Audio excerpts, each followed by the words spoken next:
Assalamualaikum warahmatullahi wabarakatuh. Iftidahani darsina hayya bina nakrumal Qur'an ala hadiniyah wa ala kulli niyatin sholihah. Al-Fatihah. A'udzu billahi minasyaitonir rajim. Bismillahirrahmanirrahim. Alhamdulillahirabbil alamin arrahmanir rahim maliki yaumiddin. Iyyaka na'budu wa iyyaka nasta'in ihdinas siratal mustaqim siratal ladzina an'amta 'alaihim ghairil maghdubi 'alaihim waladdallin. Faslun fil istinja'i wa adabi qadil hajati. Pasal menerangkan tentang bersuci dan tata krama orang yang mendatangi hajat. Wal istinja'u wa huwa min najautu syai'a ay qata'tuhu faka'annal mustanjiya yaqta'u bil adha an nafsihi wajibun min khurujil bauli wal ghaiti bil ma'i awil hajari wa ma fi ma'nahu min kulli jamidin tahirin qali'in ghairi muhtaramin. Arti kata istinja ialah aku memutuskan sesuatu, maka sesungguhnya orang yang hendak bersuci itu akan memutuskan sesuatu kotoran dari dirinya. Istinja itu hukumnya wajib disebabkan karena kencing atau berak atau buang air kecil atau buang air besar dan lain-lain. Istinja dilakukan dengan menggunakan air atau batu dan benda-benda keras yang sejenis batu yang suci serta dapat menghilangkan najis yang tidak diharamkan. Walakinnal afdala ayyastanjiya awwalan bil ahjari summa yusbi'uha saniyan bil ma'i wal wajibu salasu masahatin walau bisalasati atrafi hajarin wahidin. Tetapi yang lebih baik dalam bersuci itu adalah dengan menggunakan beberapa batu dahulu, kemudian mengikutinya dengan air.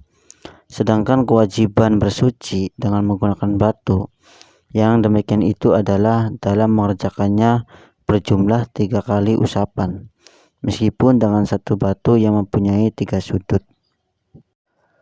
Wa yajuzu ayyaqtasirul mustanji 'alal ma'i aw 'ala salasati ahjarin yunkibhinna al-mahalla in hasal inqa'u biha wa illa zada 'alaiha hatta yunkiya wa yusannu ba'da dzalika at-taslis. Seorang yang bersuci boleh meringkasnya, yakni boleh memilih dengan air saja atau dengan 3 batu saja yang dapat membersihkan tempat najisnya tersebut. Jika memang dengan 3 batu itu saja sudah dapat membersihkan najis. Sedangkan bila tidak bisa membersihkan, maka hendaknya menambah jumlah bilangan batu sehingga benar-benar bersih. Sesudah itu maka disunahkan mengulang sampai 3 kali. Fin aradal iqtisara ala ahadihima fal ma'u afdalu li'annahu yuzilu 'ainan najasati wa atharaha wa syaratul istinja'i bil hajari alla yajifal kharijun najisu wa la yantakila an mahalli khurujihi wa la yatra'a alaihi najsun akhar ajnabiyyun fa in intafa syaratun min dhalik ta'ayyana al-ma'u. Apabila menghendaki untuk meringkas di antara salah satu dari air atau batu tersebut, maka yang lebih baik adalah dengan menggunakan air saja, karena air itu dapat menghilangkan najis dan bekas-bekasnya. Adapun syarat bersuci dengan beberapa batu tersebut yaitu sekiranya najis yang keluar itu tidak dalam keadaan kering dan tidak berubah dari tempat keluarnya serta tidak mendatangkan najis yang lain. Jika seandainya sunyi satu syarat dari syarat-syarat tersebut itu, maka sebaiknya menggunakan air saja. Wa yang tajibu wujuban qadil hajati istiqbalal kiblati al-ana wa hiyal ka'batu wastidbaruha fis sahra illam yakun bainahu wa bainal kiblati satirun au kana walam yablugh sulusiya dhira'in au balaghuhuma wa ba'uda anhu aktsara min salasati adra'in bidhira'il adamiyyi kama qala ba'duhum. Wajib bagi orang yang sedang mendatangi hajat, baik itu kencing ataupun berak, untuk tidak menghadap kiblat atau membelakanginya, kecuali bila terdapat tabir atau pemisah yang mencukupi, atau ada tabir yang tingginya 2/3 dhira atau bahkan lebih. Dan antara orang yang berhajat dengan tabir itu tadi letaknya paling jauh hanya 3 dhira-nya anak Adam, sebagaimana pendapat dari sebagian ulama bahwa yang demikian itu tidak haram hukumnya.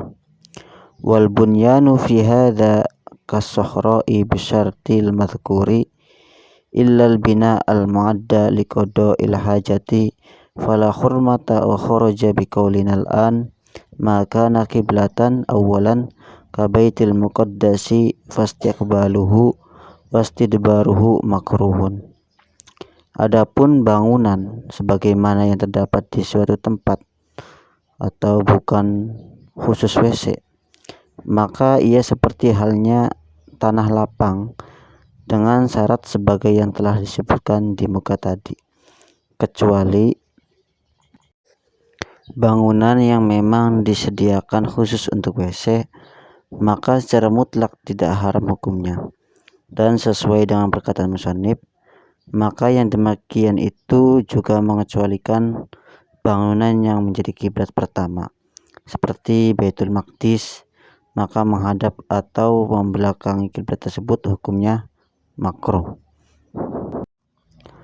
Wa yajtanibu adaban qadil hajatil baula wal ghaita fil ma'ir raqidi amal jari fayukrahu fil qalili minhu dunal kathiri lakinil aula ijtinabuhu wa bahasan nawawiyyu tahrimahu fil qalili jariyan kana aw raqidan. Dan supaya menjauhi bagi orang yang mendatangi hajat dari air yang berhenti, baik berak ataupun kencing. Adapun berak atau kencing di air yang mengalir, meskipun air itu sedikit mengalirnya, maka hukumnya makruh. Sedang bila mengalirnya banyak, maka tidak makruh. Tetapi yang lebih baik sedapat mungkin dijauhkan meskipun air itu mengalir banyak. Bahkan menurut Imam Nawawi, haram hukumnya mendatangi hajat di air yang sedikit, baik air itu mengalir atau berhenti. Wa yastanibu aidun al-baula wal ghaita tahta syajaratil musmirati waqta samrati wa ghairihi. Dan supaya tidak kencing atau berak di bawah pohon yang berbuah, baik pada waktu berbuah atau tidak. Wa yajtanibu ma dzukira fit tariqil masluki linnasi wa fi mawdi'id dhilli saifan wa fi mawdi'i syamsi syita'an wa fi syaqbi fil ardi wa huwa najilul mustadiru wa laftu syaqbi sakitun fi ba'di nusakhil matni. Di samping pada tempat-tempat sebagaimana tersebut itu, maka bagi orang yang berhajat supaya menjauhi juga untuk tidak mendatangi hajat di jalan yang biasa dilalui manusia, juga di tempat berteduh pada musim kemarau dan di tempat yang panas pada musim hujan, dan di tempat liangan yang ada di bumi, yakni lubang yang bundar dan menurun ke bumi. Adapun lafaz as-saqbi itu menurut sebagian tulisan yang ada di dalam kitab matan adalah ditiadakan. Wala yatakallamu adaban li ghairi daruratin qadil hajati alal bauli wal ghaiti. fa in da'as daruratun ilal kalami kaman ra'a hayyatan taksidu insanan lam yukrahil kalamu hina idin. Dan tidak diperbolehkan berbicara bagi orang yang sedang kencing atau berak, karena ini merupakan tata krama, tidak dalam keadaan darurat. Apabila darurat itu memaksa untuk berbicara, misalnya orang tersebut melihat ada ular yang menuju kepada dirinya atau manusia, maka tidak makruh hukumnya berbicara dalam keadaan seperti itu.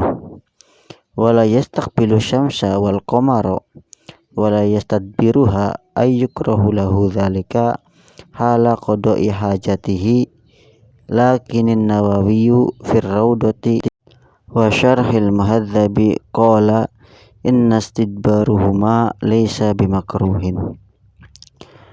Juga tidak diperbolehkan menghadap matahari dan rembulan, demikian pula membelakanginya.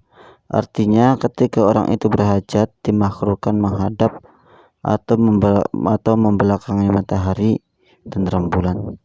Tetapi bagi Imam Nawawi, sebagaimana keterangan yang terdapat di dalam kitab Raudhah dan syarah kitab Muhadzab, beliau berkata bahwa jika membelakangi keduanya itu tidak makruh hukumnya. Wa qala fi syarahil wasiti inna tarakal istiqbalihima wastidbarihima sawaun fayakunu mubahan.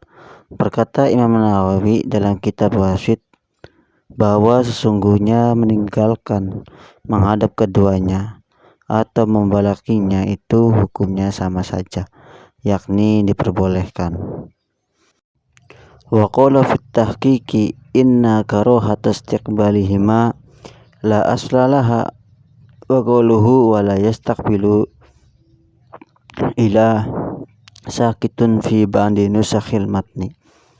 Demikian juga berkata Imam Nawawi di dalam kitab Tahqiq bahwa sungguhnya hukum makruh menghadap keduanya itu tidak terdapat asalnya, sedangkan perkataan musannif dan tidak boleh menghadap titik-titik itu gugur menurut bagian keterangan matan. Demikian pertemuan kita pada hari ini. Alhamdulillah. Wassalamualaikum warahmatullahi wabarakatuh.